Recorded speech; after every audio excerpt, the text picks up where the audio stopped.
আছো তোমরা সবাই? আশা করছি সবাই ভালো আছো, আমিও ভালো আছি।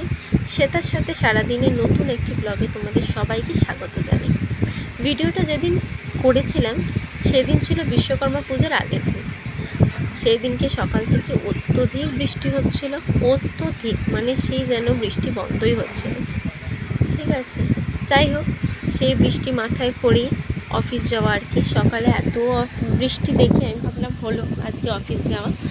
যাই হোক, ভগবানের আশীর্বাদে, ভগবানের কৃপায় বলতে পারো, দেখলাম হঠাৎ করেই বৃষ্টি, মানে আমি যখন বেরোচ্ছি তখন বৃষ্টিটা একটু কমেছিল। আসলে আমি বৃষ্টিটা কমা দেখে তারপরেই বেরিয়েছিলাম, সেজন্য আমার একটু যেতে দেরি হলেও আমি সেটা নিয়ে মানে কিছু আর করতে পারিনি। কারণ যদি ওই বৃষ্টিতে বেরোই তাতে আবার জানি না কিরম কী অবস্থা হবে রাস্তাঘাটের।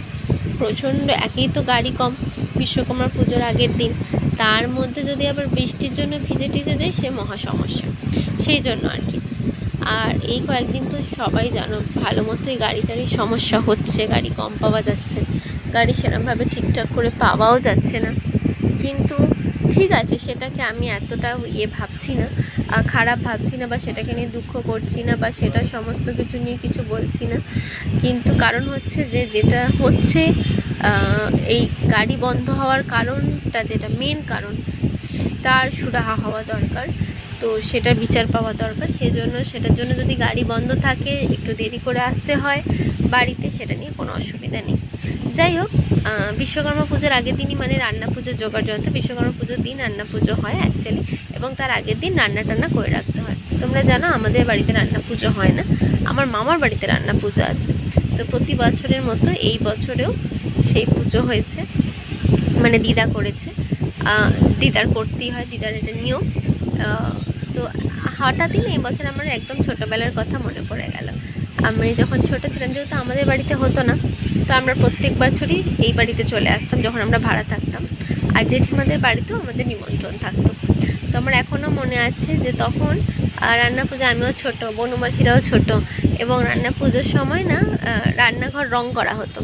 মা বলতো যখন মাদের জয়েন্ট ফ্যামিলি ছিল তখন সারা রাত ধরে রান্না হতো, রাত্রি ভোর 4টে-5টার সময় খেতে যাওয়া হতো। এবং তখন হয়তো আর খাওয়ার মানে সেই তৃপ্তিটাও থাকতো না, তখন ওই রান্নাঘর ধুয়ে পরিষ্কার করে একদম রং টং করা হতো। তো আমিও যখন ছোট ছিলাম না, আমারও মনে আছে রান্নাঘর রং করা হতো, এবং সারাটা সন্ধে রান্নাঘরের নতুন আলো জ্বালানো, আমাদের রান্নাঘরেও ছোটিদের রান্নাঘরে, এবং প্রত্যেকের মানে পাশেও সবার, পিলুমাসিদের হোক, মেঘাদুদের হোক, সবারই। এবং আমি আর বনুমাসি, ছোটো বোনু সবসময় খেলতাম, রানা মামারা আসতো, রানা মামা, সোনু মামা সবাই মিলে একসাথে খেলা, সারাটা সন্ধে, মানে রাত্রির মানে 10টা-5টা অবধি রান্না হচ্ছে, সেই রান্না করা, এই সমস্ত কিছু খেলাধুলা, মজা করা। এবং বিশ্বকর্মা পুজো আসা মানে পুজো আর গুনে গুনে কয়েকটা দিন।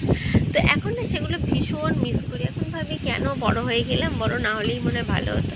ছোট থাকতাম, এগুলো কত আনন্দ করতাম। এখন দেখো বাড়ি ফিরছি এত দেরি করে যে তখন আর এসে যে একটু দুটো কথা বলবো সেটাও হয় না।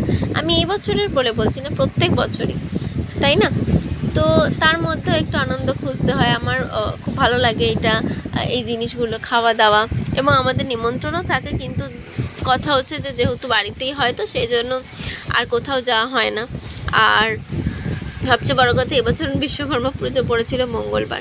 তো মঙ্গলবারের দিনই মানে যেদিন বাসি খাওয়া হয় সেদিনকেই সব জায়গায় নিমন্ত্রণ থাকে, এবং নিমন্ত্রণ বাড়িতে গিয়ে মাছ খাওয়ার থাকলে যদি সেখানে মাছ না খেতে পারি দুঃখ লাগে, সেই জন্য না যাওয়াই শ্রেয়। তাই না? তোমরা কি মনে করো?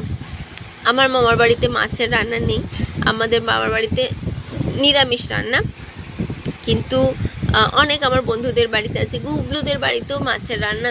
সর্দিদা প্রত্যেক বছর বলে যে আসবি আসবি, আর যাওয়ার হয় না কোনো বছরই।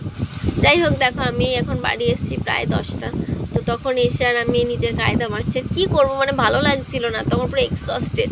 আর এতদিন পরে আসছে, মানে ব্লগটা দেওয়া একটাই কারণ হচ্ছে মন মেজাজ ঠিক ভালো ছিল না, সেজন্য আমি ব্লগটা এডিটও না এখন আর ঠিক করতে ইচ্ছা হচ্ছে না। জানি না কবে সব মন মেজাজ ঠিক হবে, হবে জানি, যখন সমস্ত কিছু ঠিক হয়ে যাবে তখনই।